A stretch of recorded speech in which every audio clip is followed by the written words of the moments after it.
بسم الله والصلاة والسلام على رسول الله صلى الله عليه وسلم. حبايبي عاملين ايه؟ ان شاء الله تكونوا بخير وصحة وسعادة دايما بإذن الله.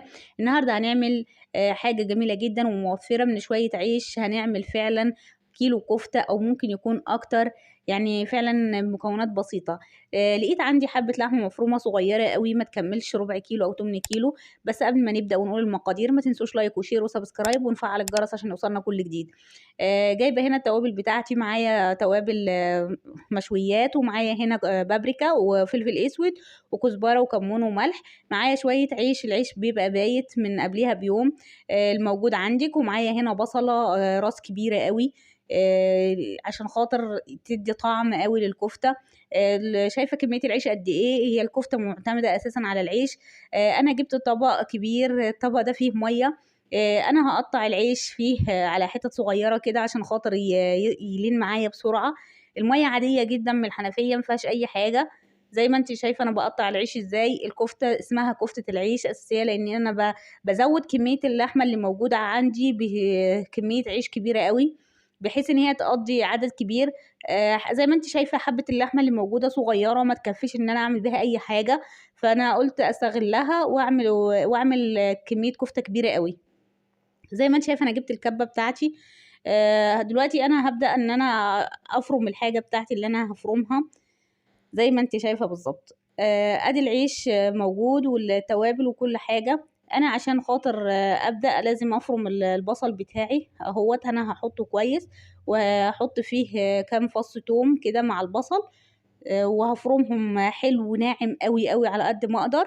وخليكي معايا خطوه بخطوه وانت هتعرفي فعلا قد ايه انت هتوفري وتعملي كميه كفته جميله قوي، وفعلا ما بتفرقش خالص عن كفته الحياتي. طعمها جميل جدا جدا. هنعمل لها تريكات وحركات بتخلي الطعم فعلا رهيب. من ما يعني ما قلت لك قبل كده ما توقفيش نفسك على اي حاجه وعلى مقدار مش موجود عندك. احنا قبل كده عملنا الكفته باللحمه بس وعملناها ووريت لكم طريقتها ازاي. لو انا عندي كميه اللحمه القليله دي لازم نستغلها، ما توقفش على حاجه معينه.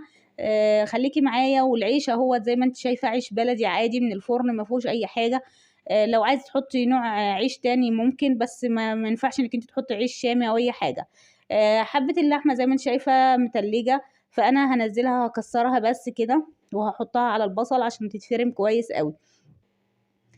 فعلا طريقة سهلة جدا وبسيطة، وكل شغل الكفتة ده عن طريق الكبة بس. يعني انا ما بتعبش خالص بايديا، معظم المجهود انا بعمله على الكبه.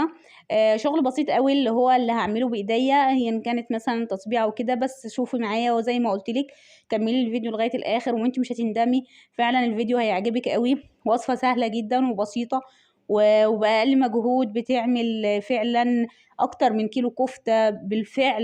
يعني شوفي كيلو كفته انت بتجيبيه قد ايه دلوقتي بقد ايه. شوفي كيلو اللحمه المفرومه انت بتجيبيه بقد ايه. انا كده وفرت عليكي خالص. يعني انت ممكن تجيبي ربع كيلو لحمه وتعمليه بالطريقه دي، فعلا هينجز معاكي. والكفته مش هتفرق خالص ولا تحسي ان فيها طعم عيش او اي حاجه خالص. بالفعل هتحسي ان هي لحمه صافي جدا وجميله. ممكن محلات الكباب وكده بيضيفوا فول صويا وكده، احنا ده افضل واجمل وبيدي طعم جميل قوي. العيش بقى كده طري معايا، بشوفه طري ولا لسه. انا دلوقتي هلبس جلافز في ايدي وهبدأ بقى ان انا اعصر العيش ده كويس قوي واحطه على الكبة عشان خاطر افرمه بفرم العيش زي ما انت شايفة، بعصره كويس قوي بايديا عشان خاطر ينزل المية اللي فيه. انا مش محتاجة اي مية. وهحطه اهوت على الكبة. يعني هحط جزء بجزء واضرب شوية واحط الجزء التاني عشان خاطر ما يبقاش تقيل على الكبة. زي ما انت شايفة طريقة سهلة جدا وبسيطة وما فيهاش اي حاجة خالص.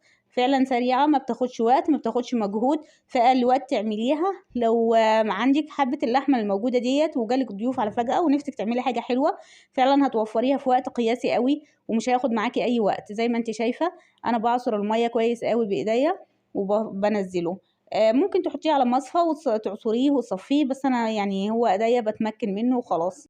زي ما انت شايفة دلوقتي فعلا طريقة سهلة قوي وبسيطة وجميلة. انا بحاول الم العيش كله. هتشوفي الكمية بقت قد ايه، يعني فعلا ما اقولكيش على الجمال. دلوقتي انا هغطي الكبة واضربهم تاني. لو ملاحظة انا ما حطيتش اي توابل ولا اي حاجة. هو بس اللي انا حطيته. فرمت البصل كويس قوي وحطيت عليه الثوم مع البصل، وحطينا عليه اللحمه ودلوقتي العيش. هو بس ده اللي موجود معانا. انا دلوقتي فتحت الكبه قدامكم وبحاول ان انا انزل بالمعلقه الزوايد اللي طالعه فوق دي عشان خاطر ان هي ايه تتفرم كويس قوي. انا كده فرمتها وجبت الطبق اللي انا كنت بله فيه العيش، فضيته وصفيته كويس قوي من الميه، وهبدا انزل بقى المقدار اللي احنا عاملينه وفرمينه ده كويس قوي في الكبه. شايفه الطريقه قد ايه؟ شايفه سهله فعلا. زي ما انت شايفه انا ما حطيتش توابل او اي حاجه. انا هنزل دلوقتي المقدار اهوت بمعلقه. ما شاء الله، شايفة اللون، شايفة الجمال. ممكن دلوقتي مش ظاهرة قوي، بس اول ما نحط التوابل وهنعجنها كويس قوي فعلا كفتة ريحتها لحمة بكل المقاييس، مفيش اي اثر للعيش. انا بس ضعفت بيه الكمية اضعاف، بس العيش هو دي فايدته. ما بيغيرش من طعم اللحمة نهائي، ما بيخليش منظرها يعني ان هو في عيش او كده. طعمها بتحسي فعلا بالدسامة وكده، وجميلة قوي قوي قوي. زي ما انت شايفة التوابل اهيت موجودة. انا هرشها عليها كده وهعجنها بقى كويس قوي بايديا زي ما انت شايفة، عشان خاطر كله يختلط مع بعضه ويبقى التوابل كلها يعني مدية النكهة لكل حتة. زي ما انت شايفة فعلا طريقة سهلة. انا دلوقتي اهوت بعجنها حلوة قوي. بلم من تحت لفوق بحيث ان هي كلها تختلط مع بعض، وبحيث ان هي تتجانس قوي مع بعض اللحمه بالعيش. عشان لو ممكن وهي في الكبه بتفرم من فوق بس، لكن اللحمه قاعده زي ما هي من تحت ما اختلطتش مع العيش. لكن دلوقتي كله بيختلط مع بعضه مع البصل مع كل حاجه. بوريلك قد ايه شايفه هي بتتجانس. انا بصبعها بتتصبع معايا. اهم حاجه ميزه في الكفته دي بالطريقه دي ان بعد ما اعجنها بحطها في التلاجة لمده ساعتين، وارجع بقى ان انا اشكلها معاكم واوريكم هي هتتشكل ازاي. انا دلوقتي رجعت لكم بعد ساعتين. جايبه بقى خله اللي هي خله الشيش طاووق العاديه، وجايبه الكفته اهيت. بعملها زي نظام كوره كده، وبعدين احطها على الخله واصبعها كويس قوي زي اي كفته عاديه، ما بتفكش معاكي خالص. بتعمليها بكذا طريقه في السوا على حسب راحتك. انا هعملها بطريقه دلوقتي موجوده هوريها لك انا عملتها ازاي.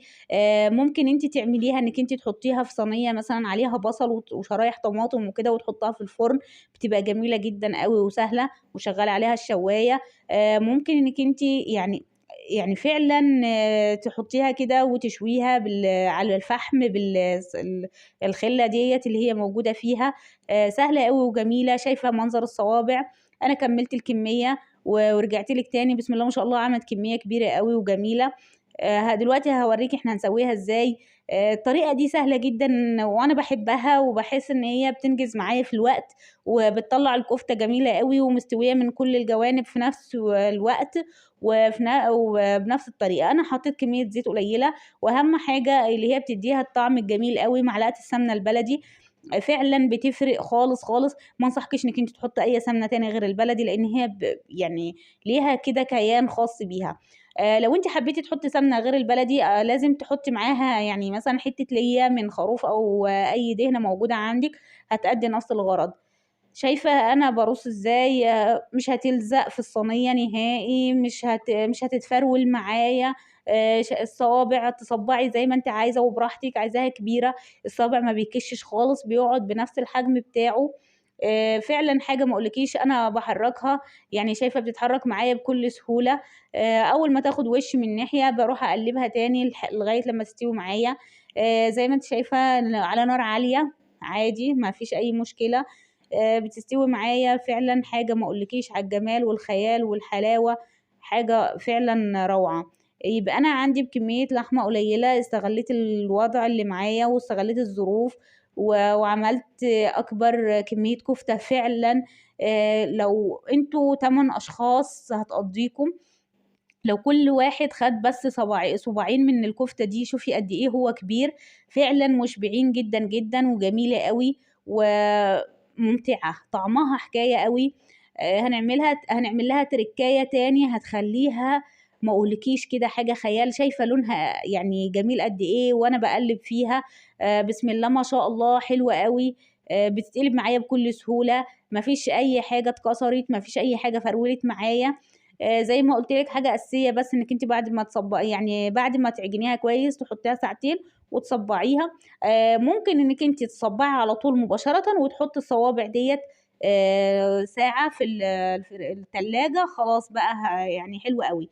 المهم ان انت لما تعمليها تبقى باردة، يعني انا مش لازم ان انا احط اللحمة هي اللي تبرد، لا ممكن اصبع على طول واحط بقى الكفتة كده بالطريقة دي وهي متصبعة في التلاجة، تاخد نص ساعة تجمد معايا، هتديني بقى نتيجة حلوة قوي، النتيجة اللي انتوا شايفينها دي. شايفة الجمال والحلاوة، فعلا حاجة كده تفتح النفس، حاجة جميلة. بس اهم حاجة ما تنسوش لايك وشير وسبسكرايب ونفعل الجرس عشان يوصلنا كل جديد.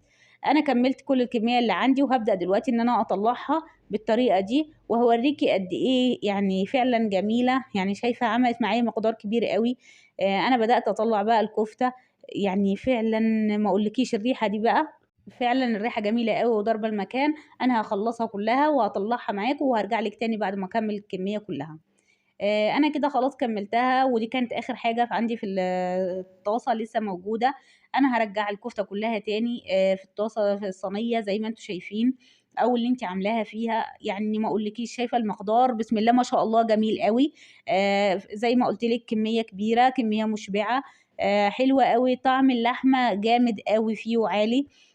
انا دلوقتي هجيب معايا طبق فيه زيت وهحط فيه فحماية، عشان خاطر هي دي بقى اللي هتنقلها حتة تانية، بس عشان خاطر تبقى زي كفتة الحاتي بالظبط المشوية. انا غطيتها دلوقتي بصينية وهوريكي قد ايه الدخان طالع، ريحة الفحم شايفة عاملة ازاي، شايفة الريحة دي بقى حاجة ما اقولكيش. فعلا طريقة وهم وجميلة وبسيطة قوي جدا وموفرة. انا دلوقتي احنا بقى هنقدمها مع بعض.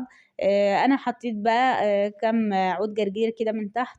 الكفتة جميلة قوي مش محتاجة اي حاجة. ممكن ان انت تعملي معاها سلطة طحينة او سلطة بلدي، الموجود اللي انت تحبيه تاكليه بيه. فعلا ما اقولكيش، ممكن تعملي معاها بطاطس محمرة مع عيش وسلطة طحينة وسلطة بلدي، خلاص دي وجبة عشاء ممتازة، وجبة غدا ممتازة، بسم الله ما شاء الله على الجمال. شايفة انا يعني فعلا كمية الكفتة قد ايه جميلة جدا قوي. زي ما انت شايفه طريقه التقديم براحتك انت، على حسب ذوقك وعلى حسب ما انت تحبيها.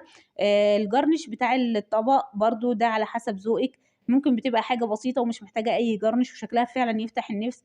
بس احنا بنحاول ان احنا يعني نحط حاجه كده، هي مش شاربه زيت وما فيهاش اي حاجه، بس عشان خاطر تبقى جميله، بس ما فيش اكتر من كده. اتمنى ان الوصفه تعجبكم، واتمنى ان انا اشوف رايكم في الكومنتات، واتمنى ان يعني بفرح جدا قوي من تعليقاتكم، فعلا بتسعدني. لو حابين اي وصفة تاني مختلفة ممكن تبعتوها لي وانا هنفذها لكم. ان شاء الله اشوفكم في وصفات كتير وفيديوهات كتير، واتمنى ان انتوا تعملوا لي لايك عشان فعلا بيسعدني قوي على الوصفة. وان شاء الله باذن الله وصفاتي كلها تعجبكم واقدم لكم وصفات من احلى لاحلى. انا دلوقتي هوريكم قد ايه شكلها جميل وقد ايه هي مستويه بعد ما انا قدمتها لكم بالطريقه الجميله دي. انا جايبه صابع كفته بوريكي شايفه عامل ازاي، قد ايه هو طري جدا فعلا، وبيتفتح معايا مستوي من جوه ما فيهوش اي حاجه، جميل جدا وطعمه جميل، التوابل مظبوطه. واشوفكم في وصفه جديده وفيديو جديد، والسلام عليكم ورحمه الله وبركاته.